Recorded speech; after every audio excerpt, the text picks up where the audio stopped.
Muito bem, amigos, vamos ao estudo da lição número 6. Tivemos aqui um apagão em São Paulo desde sexta-feira, dia 3, uma tempestade. Aqui varreu, derrubou árvores, quebrou fio, derrubou postes. Foi realmente uma verdadeira faixa de Gaza. E ficamos ilhados, sem internet, sem eletricidade, até hoje às 18 horas. Mas tudo foi restabelecido. Agora podemos aproveitar o tempo. Vamos então fazer aqui um resumo de tudo. Vamos fazer a lição de sábado, de domingo, de segunda-feira, e os irmãos vão escutando e vão então, para não perdermos o fio da meada. É importante nós começarmos a falar sobre o tema central da lição dessa semana, que é Motivados para a Missão. Como disse George Eliot, o grande escritor e teólogo, ele disse o seguinte: o que torna a vida cristã sem graça é a ausência de motivação. O que torna a vida assim muito complicada é a grande variedade de motivação. E o que torna a vida cristã vitoriosa é justamente a natureza da missão solene de salvar almas e participar da missão de salvação. Isso torna a vida cristã assim uma grande vitória. Você ter uma motivação direcionada para a salvação de almas, isso é muito importante. O verso da semana está em Lucas 24:44. Disse-lhe Jesus: são essas as palavras que eu vos disse, estando ainda convosco, que convinha que se cumprisse tudo que a meu respeito estava escrito na lei de Moisés e nos profetas e no Salmo.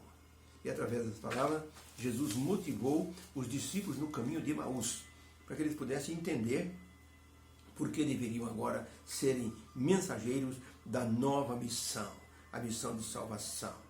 Quando Jesus deu aos discípulos assim a incumbência de evangelização, no famoso ide por todo mundo, fazei discípulos, ensinando-os a guardar todas as coisas que eu vos tenho ordenado, como está em Mateus 28, Jesus Cristo estava justamente dando aos seus discípulos uma tarefa solene.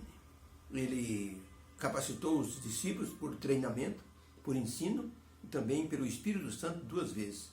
A primeira vez soprou sobre eles o Espírito Santo e a segunda vez os capacitou através do Pentecostes. Como está em São João 20, 21, 22, diz assim, diz a seguinte palavra: Jesus lhes disse mais uma vez: a paz seja convosco. Assim como o Pai me enviou, eu vos envio a vós. E tendo dito isto, soprou sobre eles e disse: recebei o Espírito Santo. A partir disso, eles ficaram motivados e depois foram preparados para a grande tarefa de evangelização. Ser motivado significa seguir as ordens do comandante. Quando houve a guerra da Crimeia, em que a Inglaterra estava combatendo contra um inimigo feroz, a luta foi tão renhida na Crimeia que quase não podia se ver a linha divisória entre os soldados britânicos e o inimigo.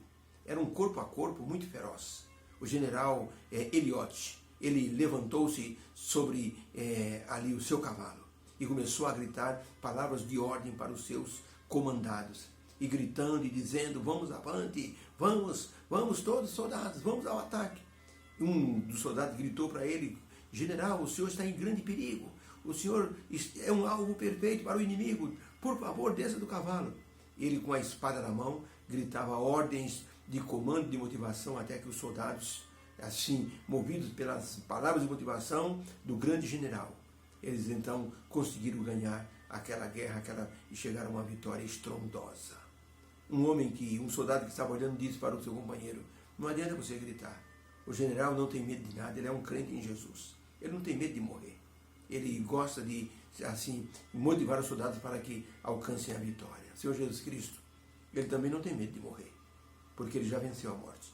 Ele motiva os seus soldados hoje para que façam um trabalho maravilhoso. Como motivou o apóstolo Paulo, se houve alguém citado nas Escrituras que gostava de evangelizar e era motivado de forma real, essa pessoa foi o apóstolo Paulo. Ele mostrou que Jesus Cristo era a única esperança para o ser humano nessa terra. Paulo, ele disse que ele estava contente, porque muitas vezes ele via pessoas falando de Jesus, alguns por amor a Jesus, outros por inveja, outros por rivalidade. Mas ele disse: não me importo, o importante é que eles estejam falando de Jesus. E depois então ele disse: aqueles que entenderem errado, eu conserto o pensamento deles através de uma boa explicação.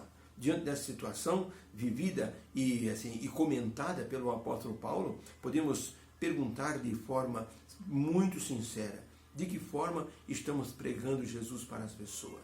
Elas estão vendo Jesus em nossa vida? Estamos motivados para a pregação do Evangelho? Hoje as pessoas se contentam em passar uma mensagenzinha, mas o que leva as pessoas à conversão é o evangelismo corpo a corpo. Isso sim é o que leva as pessoas à conversão, é o olho no olho, é você sentir a emoção da pessoa, é você fazer um apelo, é você ouvir a pessoa te fazer uma pergunta pessoal, a pessoa contar um problema pessoal e perguntar: será que tem solução para o meu caso? E você mostrar que Deus é o grande solucionador, é o Deus do impossível. Aí sim a pessoa vê que nessa conversa pessoal existe interesse do evangelizador em que a pessoa entenda o plano da salvação. Por isso é importante essa mensagem chegar aos ouvidos das pessoas. Dentro de uma empresa havia 200 funcionários. Quando chegou numa segunda-feira, um deles chegou muito feliz, chegou extravasando alegria pelos poros. E os amigos perguntaram: o que aconteceu? Ele disse: foi numa reunião ontem, numa igreja, e aceitei Jesus como meu Salvador. Eu estou muito feliz, e Deus agora é o Senhor da minha vida. Um rapaz que estava no meio foi lá e disse, cumprimentou, disse: então, parabéns, Deus abençoe, somos irmãos em Cristo. Ele disse: espera aí, você também é crente? E sou adventista do sétimo dia. Velho, eu acredito. Você é adventista? Não acredito. Eu fui ontem numa conferência do Apocalipse e o pastor falou de uma forma tão impressionante que eu entreguei meu coração a Jesus. Agora, você é adventista? Eu te conheço há 20 anos. Eu nunca vi você feliz por ser um adventista. O que está acontecendo, meu irmão? Você não está motivado com a mensagem que você recebeu. O irmão abaixou a cabeça, envergonhado, porque ele deveria ser tão feliz como aquele que recebera a mensagem naquele domingo à noite. A partir disso, esse irmão passou a mudar o seu comportamento. Porque que tipo de missionários somos nós? Motivados ou desmotivados? Vamos ver nessa semana como Deus vai nos motivar através de exemplos maravilhosos sobre a questão da motivação. Deus abençoe. Possamos então seguir essa semana como uma semana de aprendizado e motivados para a missão. Esse foi o estudo de sábado. Daqui a pouco faremos o estudo de domingo também. Deus abençoe a todos nós. Amém.